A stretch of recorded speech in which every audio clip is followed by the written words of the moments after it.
Hello student, welcome back to my channel Samrat academy. Student, मेरा नाम है आकाश और आज मैं आप लोगों को बताने वाला हूं क्लास 10th साइंस के महत्वपूर्ण दीर्घ उत्तरीय प्रश्न। जितने बच्चे 2023 बोर्ड एग्जाम देने वाले हैं उनके लिए वीडियो बहुत ही ज्यादा इंपॉर्टेंट है, ठीक है।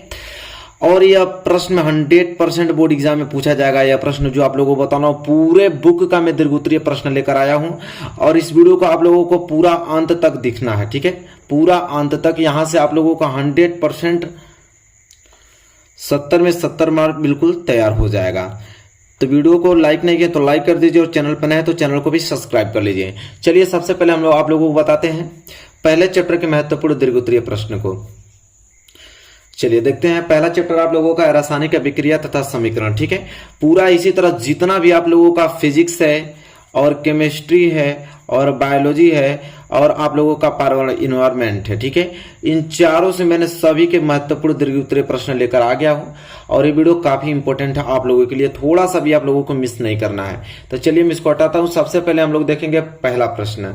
देखिए पहला प्रश्न देखते हैं जो कि रासायनिक अभिक्रिया तथा समीकरण का लिया गया है। आप लोगों का 6 नंबर के लिए प्रश्न पूछा जाता है कि रासायनिक अभिक्रिया किसे कहते हैं, ठीक है। रासायनिक अभिक्रिया किसे कहते हैं और यह कितने प्रकार की होती है, प्रत्येक को उदाहरण देकर समझाइए। एक एक उदाहरण देके आप लोगों को समझाना है, ठीक है। बहुत ज्यादा इंपॉर्टेंट है। रासायनिक अभिक्रिया किसे कहते हैं यह बताना है और इसके प्रकार भी बताना है। प्रकार में आपका क्या जाएगा, जैसे में इसका संयोजन अभिक्रिया, इसके बाद वियोजन अभिक्रिया, प्रतिस्थापन अभिक्रिया, ठीक है। इसके बाद द्विविस्थापन अभिक्रिया, इसके बाद रेडॉक्स अभिक्रिया, ठीक है। यह 5 प्रकार के आप लोगों को बताना होगा, ठीक है। उसी में आप ऊष्माक्षेपी और ऊष्माशोषी अभिक्रिया इंक्लूड कर दीजिएगा। एक अवक्षेपण अभिक्रिया आता है उसको भी इंक्लूड कर दीजिएगा, ठीक है। पूरा डिटेल में अच्छे तरीके से लिखेंगे, 6 नंबर आपको मिल जाएगा। ये आपका प्रश्न नंबर जो पहला बहुत ज्यादा इंपॉर्टेंट है, पहले चैप्टर से लिया गया है। इसे अच्छे तरीके से तैयार कर लीजिएगा। 6 नंबर के लिए प्रश्न आता है, दीर्घ उत्तरीय महत्वपूर्ण प्रश्न है। इसके बाद दूसरे प्रश्न की बात करें तो दूसरा है कि अम्ल, क्षार और लवण परिभाषा और एक एक उदाहरण सहित दीजिए। पूछता है कि अम्ल क्या होता है, क्षार क्या होता है, लवण क्या होता है, इसका परिभाषा बताना है और एक एक उदाहरण भी आप लोगों को बताना है, ठीक है। बहुत ज्यादा इंपॉर्टेंट प्रश्न है, इसको आप अच्छे तरीके से तैयार कर लेना। इसके बाद हम तीसरा प्रश्न बात करें। तीसरा है कि बेकिंग सोडा बनाने की विधि आना ही चाहिए आप लोगों को। बेकिंग सोडा मतलब खाने वाला सोडा बनाने की विधि बताना है, ठीक है। कि बेकिंग सोडा कैसे बनता है उसकी आप लोगों को विधि बताना है डिटेल में। 6 नंबर के लिए प्रश्न आता है। तो बेकिंग सोडा हो गया तो धामन सोडा भी आना चाहिए। धामन सोडा बनाने की विधि बहुत ज्यादा इंपॉर्टेंट टॉपिक है। ये दोनों टॉपिक बहुत ज्यादा आईएमपी है, ठीक है। अच्छे तरीके से इसको तैयार कर लेना, ठीक है। बेकिंग सोडा और धामन सोडा बनाने की विधि। इसके बाद आता है आप लोगों का प्लास्टर ऑफ पेरिस। क्या आता है? प्लास्टर ऑफ पेरिस बनाने की विधि, कि प्लास्टर ऑफ पेरिस कैसे बनता है उसकी विधि क्या है, ठीक है। डिटेल में आप लोगों को अच्छे तरीके से एक्सप्लेन करना है। क्वेश्चन और 5वां बहुत ज्यादा इंपॉर्टेंट प्रश्न है, अच्छे तरीके से नोट कर लो और इसका सोल्यूशन लिख लेना। अगर जिसका सोल्यूशन नहीं आपको मिल रहा है कमेंट कर रहा हूं, उसका मैं वीडियो बना दूंगा अच्छे तरीके से। इसके बाद प्रश्न नंबर 6 जो कि आपको तैयार करना है, धातुओं की सक्रियता श्रेणी, ठीक है। आप लोगों को मालूम होनी चाहिए कि धातुओं की सक्रियता श्रेणी क्या होती है। चलिए धातुओं की सक्रियता श्रेणी हो गया। इसके बाद आपका आता है प्रश्न नंबर 7, ठीक है। प्रश्न नंबर 7 क्या है? IUPAC नामकरण, ठीक है। देखिए दीर्घ उत्तरीय में आप लोगों का 6 नंबर के लिए प्रश्न पूछा जाता है, ठीक है, दे देता है और 6 गो आपको दे देगा IUPAC नाम लिखने के लिए, ठीक है। और IUPAC का नामकरण करना होगा आप लोगों को। बहुत ज्यादा इंपॉर्टेंट टॉपिक है, आपको आना ही चाहिए। नहीं आता है तो कमेंट कीजिएगा, मैं एक वीडियो बना दूंगा 20-25 मिनट का कि IUPAC नाम कैसे लिखते हैं, ठीक है, इसका नामकरण कैसे करते हैं। लेकिन इंपॉर्टेंट टॉपिक इसको तैयार करके जाना आपको। फिर प्रश्न नंबर 8वां है कि मेंडलीफ की आवर्त सारणी। जो मेंडलीफ ने आवर्त सारणी दिया था उसके बारे में डिटेल में आप लोगों को पूछेगा कि मेंडलीफ की आवर्त सारणी बताइए, ठीक है। उसको डिटेल में लिखना पड़ेगा आप लोगों को। ये टॉपिक बहुत ज्यादा इंपॉर्टेंट है, अच्छे तरीके से रीड कर लेना, इसको तैयार कर लेना। इसके बाद प्रश्न नंबर 9 आता है। प्रश्न नंबर 9 है कि दीर्घाकार आवर्त सारणी क्या आता है? दीर्घाकार आवर्त सारणी क्या होती है, ठीक है। तो मेंडलीफ की आवर्त सारणी और दूसरा दीर्घाकार आवर्त सारणी, ये दोनों क्वेश्चन ना बहुत ज्यादा इंपॉर्टेंट है, आप लोगों को तैयार होना चाहिए। इसके बाद हम बात करें प्रश्न नंबर 10वां। प्रश्न नंबर 10वां क्या देखिए यहाँ पे कह रहा है कि प्रकाश संश्लेषण की क्रिया विधि को संक्षेप में वर्णन कीजिए।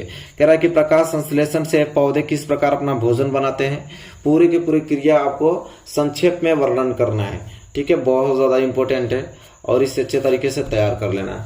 इसके बाद अगर आएगा आप लोगों का पाचन तंत्र का सचित्र वर्णन, कि पाचन तंत्र, मनुष्य में पाचन तंत्र किस प्रकार होता है, ठीक है, उसका पूरा सचित्र वर्णन, चित्र बनाकर आप लोगों को पूरा वर्णन करना है। तो बहुत इंपॉर्टेंट टॉपिक ये भी है, अच्छे तरीके से इसको भी तैयार होना चाहिए आप लोगों को।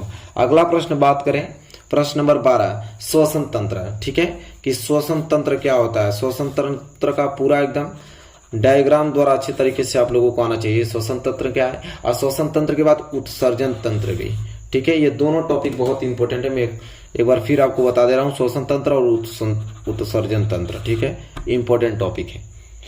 चलिए, ये प्रश्न नंबर 13 हो गया, बहुत ज्यादा इंपॉर्टेंट टॉपिक था। इसके बाद अगर हम बात करेंगे तो प्रश्न नंबर 14, प्रश्न नंबर 14 कि वाष्पोत्सर्जन का सचित्र वर्णन, ठीक है, तो वाष्पोत्सर्जन कैसे होता है, इसका पूरा सचित्र वर्णन करके आप लोगों को डिटेल में एक्सप्लेन करना है इसको, कि वाष्पोत्सर्जन क्या होता है, ठीक, इंपॉर्टेंट टॉपिक है, अच्छे तरीके से तैयार होना चाहिए। इसके बाद अगर हम बात करें प्रश्न नंबर 15, प्रश्न नंबर 15 की पुष्प की संरचना, देखिए बहुत ज्यादा इंपॉर्टेंट, आपकी पुष्प की पूरा संरचना बताना पड़ेगा, उसके एक एक पार्ट को वहां पे डिटेल में लिखना पड़ेगा और डिटेल में डिस्कशन करना पड़ेगा, एक एक हेडिंग बना के आपको लिखना पड़ेगा, ठीक है। तो पुष्प की संरचना बहुत ज्यादा इंपॉर्टेंट टॉपिक, अच्छे तरीके से इसको तैयार कर लेना, ठीक है। चलिए, प्रश्न नंबर क्या है आपका 15। इसके बाद हम बात करें प्रश्न नंबर 15 के बाद यहाँ पे आइए प्रश्न नंबर 16, परागकण क्या होते हैं। देखिए इंपॉर्टेंट टॉपिक है परागकण। अगला प्रश्न परागकण है, इसे अच्छे तरीके से आपको आना चाहिए फुल डिटेल में। इसके बाद परागकण के बाद नर तथा मादा जनन तंत्र। देखिए नर जनन तंत्र क्या होते हैं और मादा, दोनों मैंने एक में लिख दिया है कि नर और मादा जनन तंत्र का आपका चित्र आना चाहिए, उसके एक एक भाग का नाम आना चाहिए, ठीक है। तो पूरा डिटेल में ये भी पूछता है, क्योंकि दीर्घोत्तरीय प्रश्न तो भाई डिटेल में पूरा पूछेगा ही पूछेगा, ठीक है। 6 नंबर के लिए प्रश्न पूछे जाते हैं। इसके बाद निषेचन। देखिए निषेचन क्या होता है, इंपॉर्टेंट टॉपिक, निषेचन क्या होता है और कैसे नर और मादा में कैसे निषेचन होता है, ठीक है, ये पूरा आप लोगों को आना चाहिए। इसके बाद अगला टॉपिक बात करें तो मेंडल के आनुवंशिकता के नियम। देखिए मेंडल के आनुवंशिकता के नियम बहुत इंपॉर्टेंट टॉपिक है, तो आप लोगों को आना चाहिए कि मेंडल ने जो आनुवंशिकता का नियम दिया था, ठीक है, वो क्या नियम है, ठीक है। चलिए मेंडल का आनुवंशिकता नियम हो गया, उन्होंने कितना नियम दिया था, 3 नियम दिया था, तीनों नियम आपको मालूम होना चाहिए। पहला का एकल लक्षण जो प्रावैगिकता का नियम था, और दूसरा लक्षणों के पृथक्करण का नियम दिया था उन्होंने, और तीसरा किसका नियम दिया था, तो उन्होंने स्वतंत्र अभियुवन का नियम दिया था। तो तीनों नियम आप लोगों को हेडिंग वाइज आप लोगों को लिखना होगा।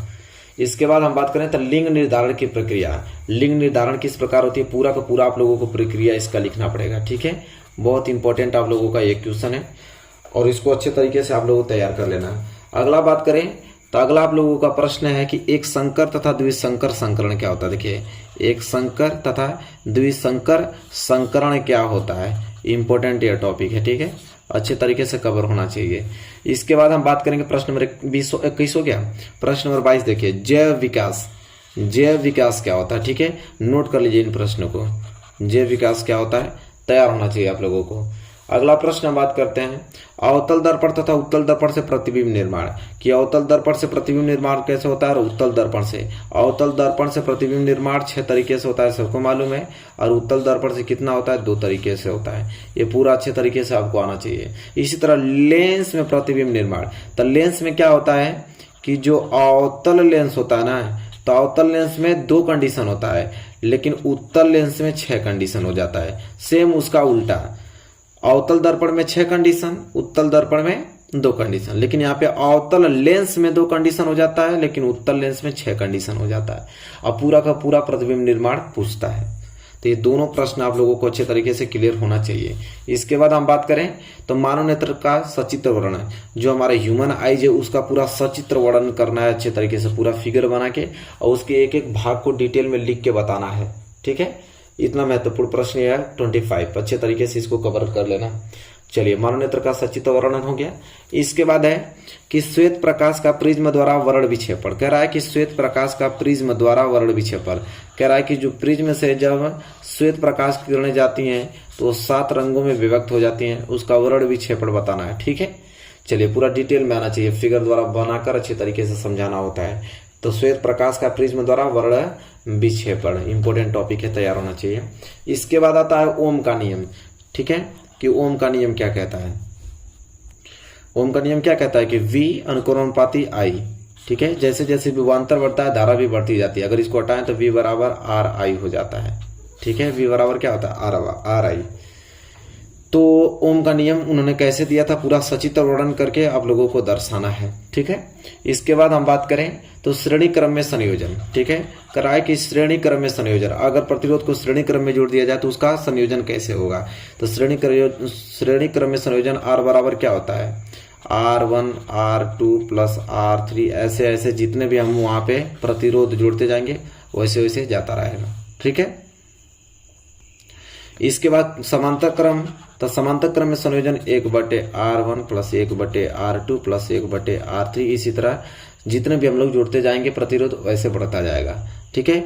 तो श्रेणी क्रम में संयोजन कैसे होता है, समांतर क्रम में संयोजन कैसे होता है, दोनों टॉपिक इंपॉर्टेंट है, ठीक है। 6 नंबर के लिए प्रश्न पूछा जाता है, आप लोगों को यह सूत्र निकालना होता है, ठीक है, इस सूत्र की व्युत्पत्ति पूछता है। तो ये दोनों क्वेश्चन आप लोगों को तैयार होना चाहिए थे तरीके से। इसके बाद हम बात करेंगे तीसरा प्रश्न, तीसवां यह है कि चुंबकीय बल रेखाएं, कि चुंबकीय बल रेखाएं किस प्रकार काम करती हैं, इंपॉर्टेंट है, ठीक है। तो चुंबकीय बल रेखाएं और साथ ही साथ बायो सेवर्ट का नियम, ये दोनों टॉपिक बहुत ज्यादा इंपॉर्टेंट है।